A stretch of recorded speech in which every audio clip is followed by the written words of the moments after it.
And I remember thinking to myself, this car's never going to get another MOT.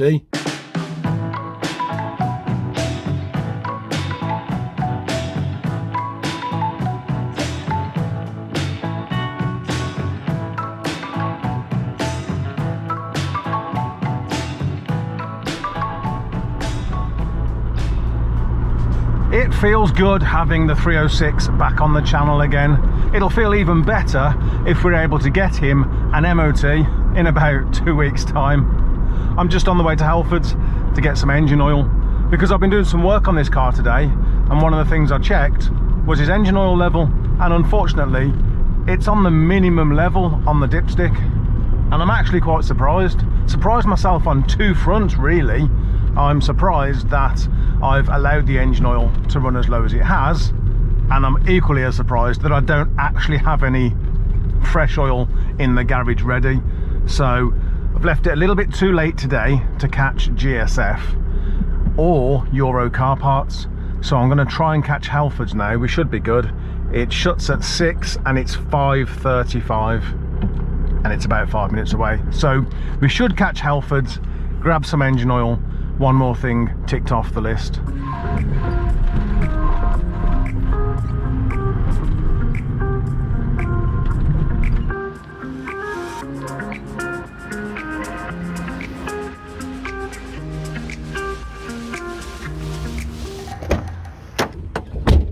Well, that's the engine oil sorted anyway. Done a couple of other jobs today. Not all MOT jobs. Some of them are just little annoying things. But this is what I've been up to today. Okay, let's get this glove box sorted. I think nothing's broken. This piece is meant to be on there. Everything seems intact.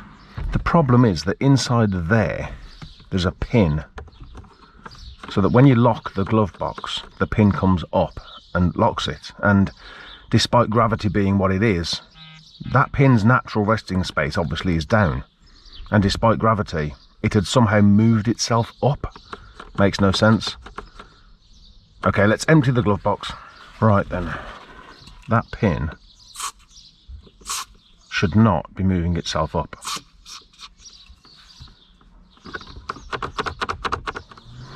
If I'm right, that'll just clip back into position.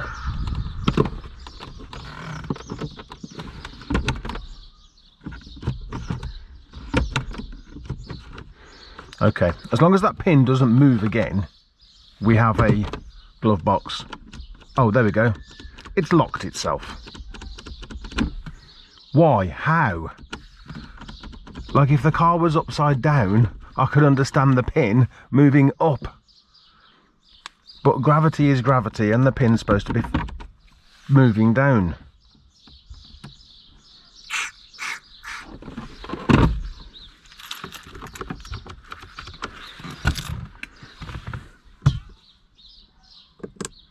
Yeah, that pin moved itself again.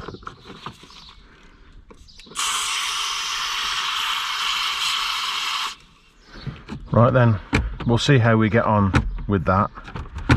And since the glove box doesn't lock or unlock, if that damn pin moves itself again, I'm just going to glue it in place so that it can't move.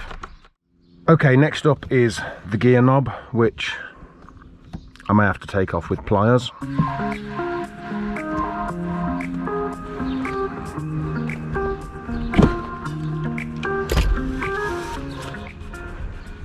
Okay, that's some of it.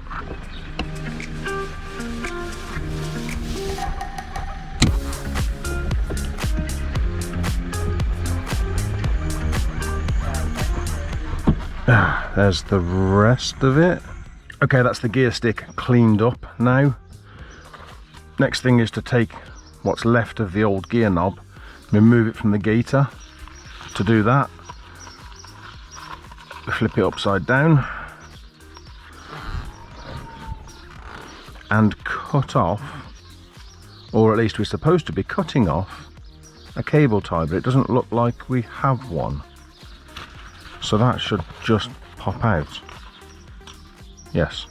Now the new gear knob comes with an adapter, but what I don't know is Does the adapter, these pins are top and bottom on the gear knob, but does that go on there and then that goes on there, or does that go in there first? I don't know. What I do know is that I need to get the gear knob into position on here, and then it should be cable tied into place.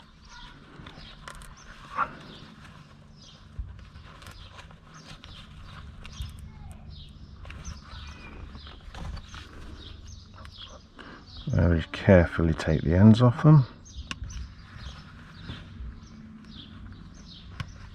And yes, there was two because I didn't have a cable tie that was big enough. Let's try putting that on first. Get those pins top and bottom. That's on.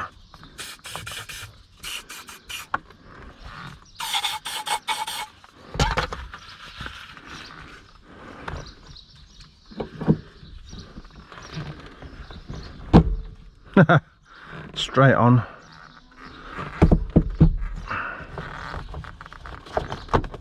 Clip the gaiter back into place. Nice.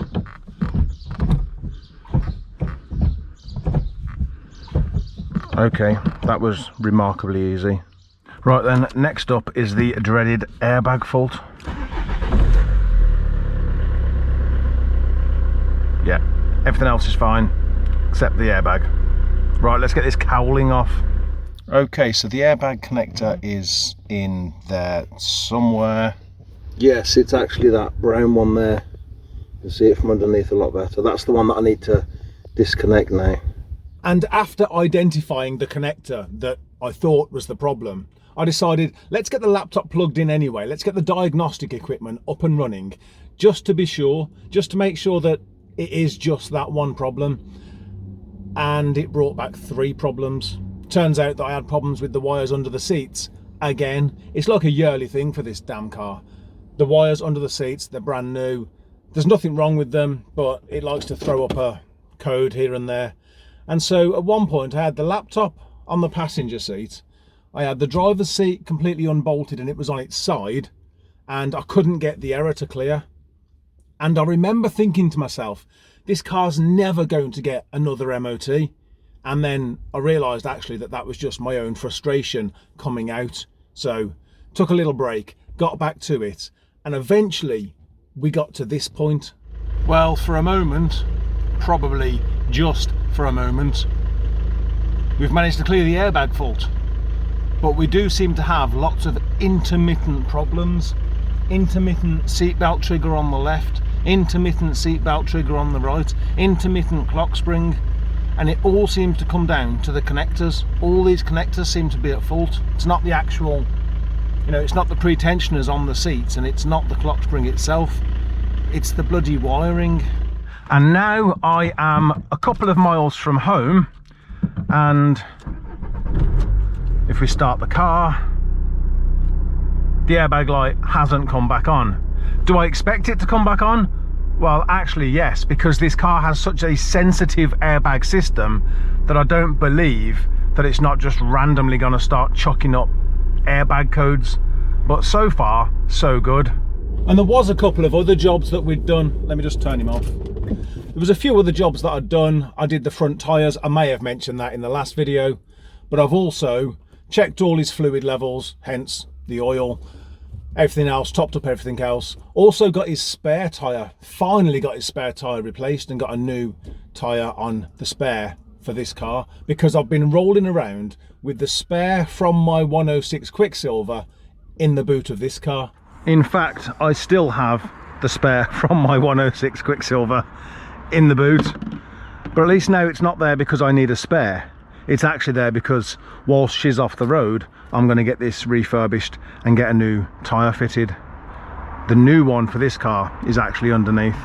So I would say all that's left now to do on this car before the MOT is replace the front and rear wipers that always seem to need replacing every year, and then check some of the obvious things like the lights, And the horn's good. Oh, and what do you know, the airbag light is already back on. Well, that clearly needs some more work then, doesn't it?